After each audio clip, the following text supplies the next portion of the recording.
Y'all ever notice how mental illnesses and stuff like that happen without a pill, but they try to give you a pill as a solution to a mental illness instead of figuring out where the mental illness came from? Like a lot of times when you see bipolar people, they are single, they was a only child, or they were just very isolated when they were younger.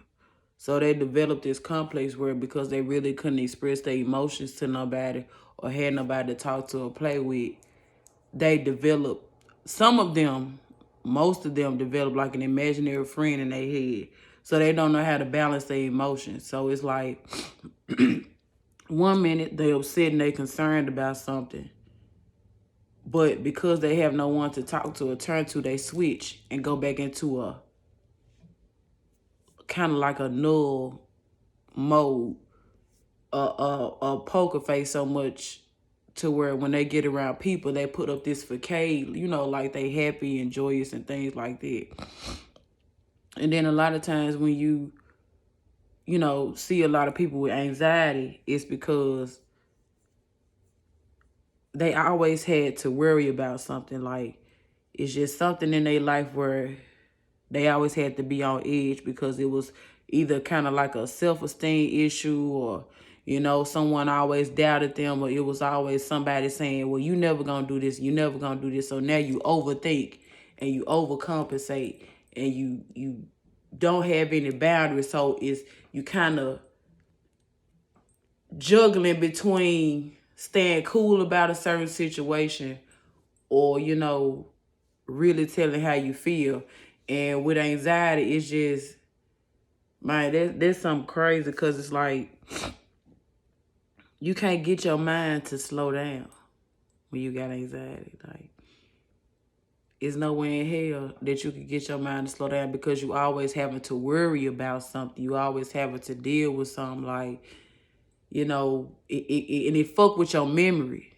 That's the crazy part about it. But then, a lot of these places try to give you a pill, to fix something that can't be fixed unless you acknowledge it.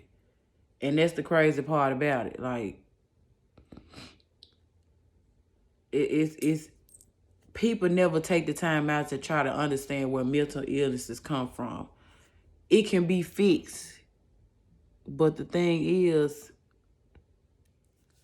crazy thing about it though is things like this can be fixed.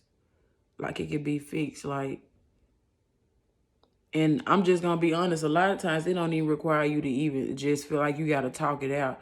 Because a lot of times when we have these mental illnesses and these disorders, it always comes from like a childhood trauma. We don't know what the fuck this shit is until we just actually going through life, experiencing shit. That's why when you think about it, I used to hate when our parents used to tell us, oh, you ain't got the right to feel tired. You ain't got a right to do this.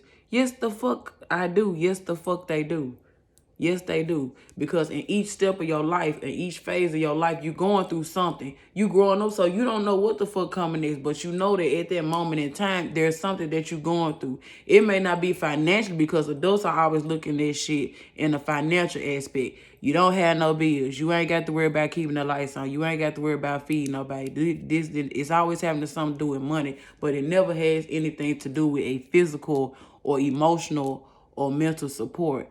And that's where a lot of us kind of get fucked up at because we never were able to mentally express ourselves. Like, at the time, school was hard as hell because that's all we knew at that point in our life. Dating was hard as hell no matter how bad our parents didn't want us to experience that. Hello, it's the real world. You're going to experience that. So at the time, we thinking that we getting our heart broken shit. We thinking that we know what love is. Not only also dealing with, you never know what the fuck somebody was dealing with in the childhood. Like I said, you got the kids that were the only child who had nobody to talk to, but they only talked to themselves. They developed imaginary friends and whatnot. And then you had the kids that probably had to be a parent or work or pay bills at an early age. So they always thinking about something, always trying to figure out how to get shit done. They got to worry about school. And then once they get out of school, they got to figure out how their little brother going to eat. And then they got to figure out, you know, they got to go to work at a certain time, all type of shit. And like I said, that's where anxiety had developed, because you never had time to sit down and figure shit the fuck out. You always had to hurry up and do something. Shit had to get done. You had no time to sit down. Shit had to hurry up and get done or else.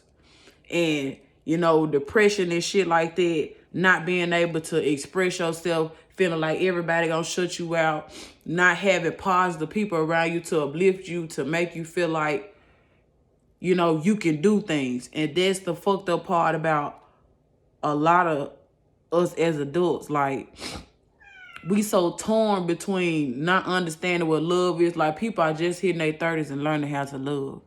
Understanding the true concept of love because they never knew what it was as a child. We got grown-ass people now who just going through life. You know what I'm saying? No emotion, no nothing. I ain't got nobody to talk to, just going through life, just numb to shit. Because a lot of us just grew up around what our parents only knew to do. Like, in this generation, we're fixing shit. We learning how to fix shit. Like, we don't want to go into a life where our kids are suffering through this shit. Back then, it was a lot of stuff going on at the time, you know, colorism, racism, all that stuff. So, yeah, they did kind of play a part, but at the same time, still was no excuse. It still don't cover, because we still living in this day and age. Like, it's damn near like the tables, like the clock is, you know, going back to that time zone, but just in a different manner. And it's so crazy how we damn near going through it, but we still trying to make the best of the situation when it comes to us having kids. And it's so hard when you become a parent all in the while you trying to fix yourself. And I just feel like at this day and age, right now, a lot of times, like I said, it took me to kind of be by myself. Everybody's different. I can't disagree with it. But it took me to actually be by myself to start taking accountability for my actions, and also get into the root of why I was the way I was. Toxic, nonchalant, thinking I knew what love was, you know, loving at a limit, all type of stuff. It took me to have to go back to my childhood, go back to my inner child, and fix and go back to the beginning of where the issue was. I had to get to the root of this shit. Now it helps me to be able, that's why I'm so empathetic about people, because I've been there. Like, I'm the most easy, anybody that knows me personally, I'm the most easiest person to talk to, because I understand stuff. I got to a point, I'm a earth sign, so I'm logical. So it's like, I get it. I get shit. Even if I haven't went through it or understand it, I still get it, because you never know what reasons it took you to do the stuff that you did, or what you went through just to do the stuff, or think of the things that you had to go through. I don't judge anybody. And I just feel like a lot of people have to go back with their inner child and figure it out, what caused it, what the issue was. And once you address that issue and you be able to get that shit off your chest, it's a beautiful feeling to be renewed and look at life so much differently than, you know, what we used to. And I just feel like it's getting to a point where now we all are starting to take accountability for it. It's a long time coming, but I think it's coming. But I just feel like with all this stuff that's going on, especially when it comes to mental illnesses, get to the root of it. Pills and all that don't really, it's just something temporary. Get to the root of your issues. That's the only way that you can solve it. You have to get through it in order to go through it. It ain't no, you know, what people be telling folks to do, you know, well, no, don't talk about it on here. That's why I don't get in people's business when they have to express themselves when it comes to social media. If that's their outlet to feel like they got to get this shit out, then let them do this. Stop telling people how to express their emotions. If it's not harming anybody else around them, allow them to express themselves. You don't know how long somebody has been holding certain shit in their life. And who are you to come tell somebody what they should and shouldn't do and how they should handle it? Let them get that shit out. If that's what makes them feel better, let them get it all out. And once it gets to a point where if it has anything to do with anyone in their past, allow them to address it. Stop telling people, well, leave it alone. No, I ain't leaving shit alone, because obviously it's something that triggered me to get to a point where I am in the first place. If I don't know how to love, let me go back to the person who is supposed to introduce me to love. The first person that I met that, you know, I was brought into their life, or was brought into my life, who was supposed to teach me how to love. Let me get to hell. Let me talk to my parent. Let me talk to my mom. Let me talk to my dad. Let me talk to my grandma. Whoever it may be, allow me to do that. Who are you to tell me how I should and shouldn't feel? And I just feel like people just kind of need to mind their own fucking business when it comes to that. You know, because you never know. One thing I had to learn was you never say what you won't do until you put in that situation. Never say what you won't do until you put in that situation. So, you know, that's just how I look at things like that.